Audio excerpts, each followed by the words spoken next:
පින්වත්නි මම ශ්‍රී වජිරාරාමේ මේදංකර ස්වාමීන් වහන්සේ මාගේ හිතවත් දායක පිරිස වෙනුවෙන් ඉල්ලීමක් කළ පරිදි මගේ පළමුවෙනි භාවනා වැඩසටහනක් ඉදිරිපත් කිරීමට අද දින මම යෝජනා කරගෙන සිටියේ. අද වර්ෂ 2025 ජූනි මාස 20 වෙනි දින මාගේ පළමුවෙනි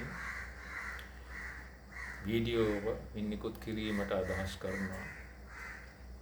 මේ භාවනාවේ විශේෂයෙන්ම කිය යුතු කාරණා කීපයක් තියෙනවා. මම අවුරුදු 37ක් පමණ කාලයක් තිස්සේ පුරුදු පුහුණු කරගෙන යන ආනාපාන සති භාවනාව, එහෙම නැත්නම් මේකට කියනවා ප්‍රාණයාම කියලා. වේදේ සඳහන් වන වරදී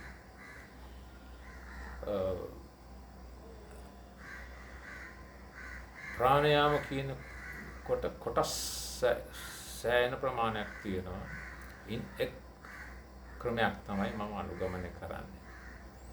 ඒ නිසා මගේ දායක පිරිස විසින් කියන ලද ඉල්ලීමක් පරිදි මම කෙටියෙන් හෝ වීඩියෝ කීපයකින් එම භාවනා ක්‍රමය ඉගැන්වීමට සිතාගෙන සිටිනවා.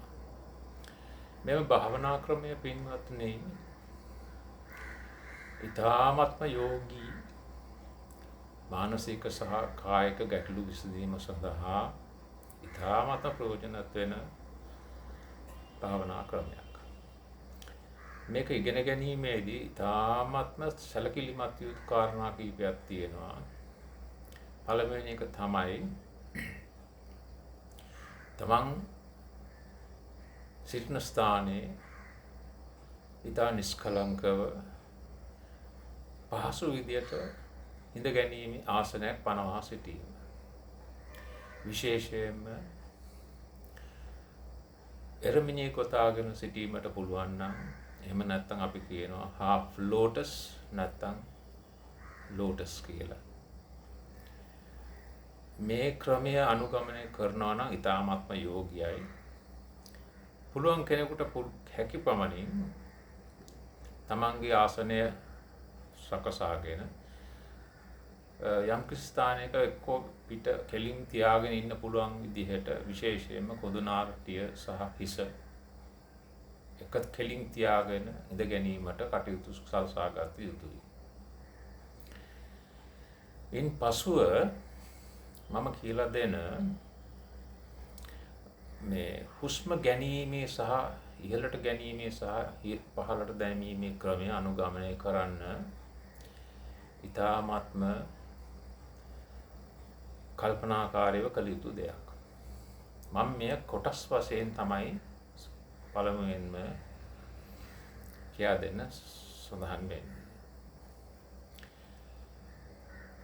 මේකට අපි පළමුවෙනි වශයෙන්ම ගත යුතු ක්‍රියාමාර්ගයක් තියෙනවා. ඒක මම ඊළඟ වීඩියෝ එකේදී පළමුවෙන්ම ආනාපාන සතිය නොහොත් හුස්ම ඉහළට පහළට ගැනීමේ ක්‍රමවේදය ඉදිරිපත් කිරීමට සඳහන් කරනවා. අපි ඊළඟ වීඩියෝ එකේදී අපි කොහොමද මේක හරියටම කරන්නේ කියන එක මම පැහැදිලිව කරලා දෙන්නම්. එතෙක් තමන් සංසුන්ව තමන්ගේ සුදුසු පරිදි ස්ථානයක් සොයාගත යුතුයි. ආසනයක් සම්පූර්ණ. අපි ඊළඟ වීඩියෝ එකේදී අපි එය පටන් ගමු. තෙරුවන් සරණයි.